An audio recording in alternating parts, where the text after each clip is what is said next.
Hey guys, welcome back to the channel once again. As you can see here, I am in a rice field. Very beautiful, actually, very beautiful scenery. You can see there's a sunset going on, and this is right across the road where I'm staying right now, in a guest house.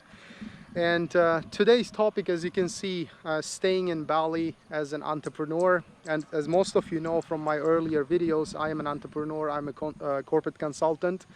I have companies in China and in the US. I run my companies from distance currently. So the reason why I picked up this topic is because yesterday I watched a video by nomad capitalist. I'm sure most people know him. He's very famous, especially on these topics, talking about being a digital nomad and you know, moving where you are treated best. Actually, this is his motto. And he was talking about, if you search his last video, he was talking about why he didn't move to Bali, why he didn't settle in Bali actually. So there are a couple of things I completely agree with him, because you know, after living in the Philippines for a few weeks in Manila and coming to Bali and being able to compare all these, you know, experiences actually living in a different country and running your company from distance, there are things that I completely agree with him. Particularly, he was talking about like visa issues in Indonesia.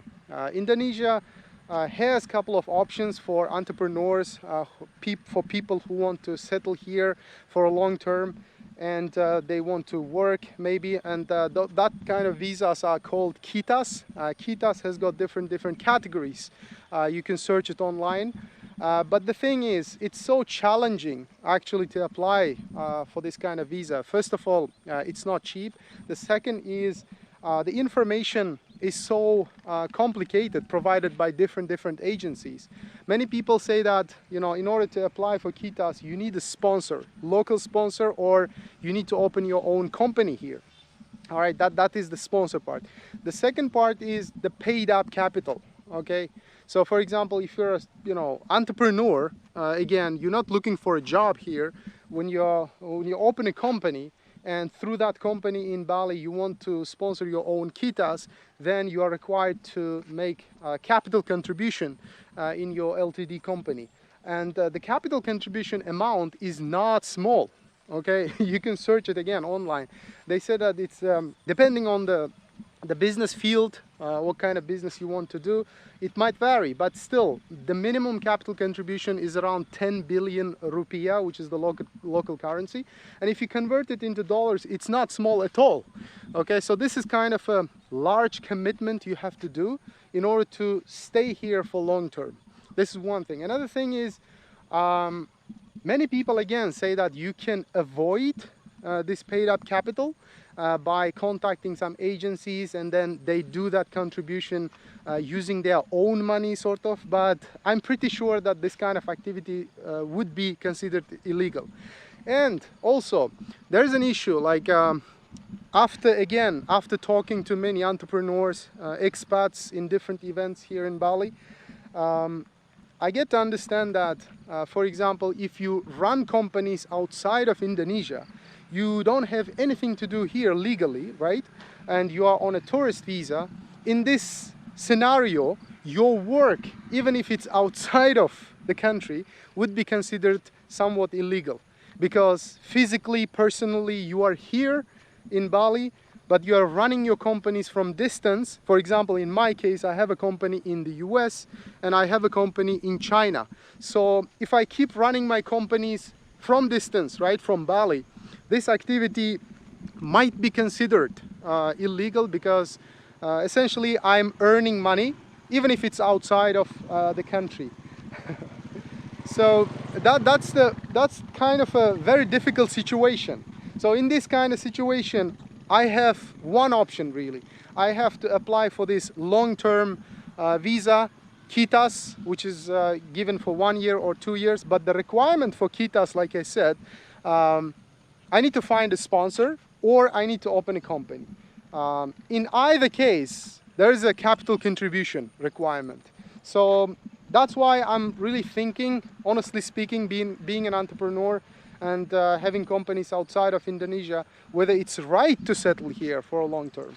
And going back to Philippines, I didn't hear any like barriers to stay in the Philippines in that aspect, at least, because I spoke to you know, a person from the US who's been living in the Philippines for the last like 2 years when I stayed in Manila. And him and also, you know, substantial research online all showed that, you know, you can keep extending your tourist visa in the Philippines for 3 years. And regarding running your companies from outside of the Philippines, nobody really cares about that. It's not considered illegal, and you're not required to declare your earnings while on a tourist visa in the Philippines, and you're not expected to pay taxes. So this is one very important element, I think. If you're a foreigner and you have a business outside of the country and you're thinking to come to Bali for a long term to settle here, you need to definitely consider this aspect, okay? If you're not getting your quitas here, if you're not staying here long term, and you are not definitely prepared to make that capital contribution to get that quitas, then probably Bali is not for you, okay? So right now, personally, I am thinking as well. I'm thinking what to do, you know, because I have a flight back to the Philippines after a few weeks actually. So I'm thinking whether to go back to Manila and stay there for, you know, long term, and keep running my companies from outside of the country, from distance actually, US company and China company. And going back to Nomad Capitalist, the whole video makes sense because I've been following Andrew's channel since early days actually, when he had only a few thousand followers, I think like 2,000 subscribers. Since then, I've been watching his videos, and he talks about a lot of like you know, structuring of businesses and going where you are treated best, and you know, opening up offshore companies, etc., etc. So because of him, actually, I started building my corporate consultancy. Honestly speaking, thanks to Andrew, and he provides a lot of value on his channel. And I don't know him personally, and you know, we never talked or anything like that, but still, if you are interested in this kind of topics, I really recommend his channel. And yeah, so this is what I wanted to talk about today, comparing, so to speak, Bali to other places maybe, if you have in mind. Of course, Bali is great for traveling. You know, you can come here, look at the scenery once again. You know, rice fields, you have the beautiful beaches, you have beautiful like cliffs if you want to go, or forests even, you know, waterfalls, a lot of touristic spots, landmarks. But when you're an entrepreneur and when you have a business to run, probably there are so many things you have to seriously consider, okay?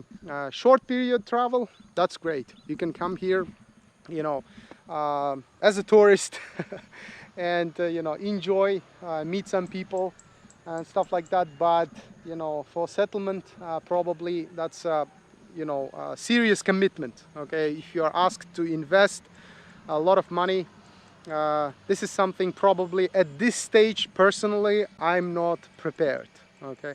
But of course, this is just the beginning, guys. Like I said, I'm thinking, I'm considering. It's not finally decided yet. I haven't decided anything yet. So why? Because I still want to meet with a couple of people. I posted online on Facebook as well, if there are some meetups for entrepreneurs, for networking and exchanging ideas, maybe, you know, talking to each other, like maybe we can help each other somehow. So I will see. In the next couple of days, I'm going to meet with people, and plus the agencies as well. If I can find some law companies, law firms, I would like to meet with them as well and do a thorough research, especially on this capital injection part of, you know, setting up a company and getting that quitas done, you know, long term. So if this is confirmed, okay, if this like requirement is confirmed, that you need to make a capital contribution to stay on the legal side, okay, to be safe. I don't want to break the laws, definitely. you know, be safe than sorry, right? So I want to be on the safe side always. So I want to make everything legally, make everything like properly. And if it turns out that, you know, this capital contribution is true, which is required, probably I will be leaving Indonesia. But of course, stay tuned. I'm going to update. I'm going to post a video specifically on that topic. Okay, KITAs, long-term visas, and how to do it legally. But that video will be based on thorough research. All right, guys.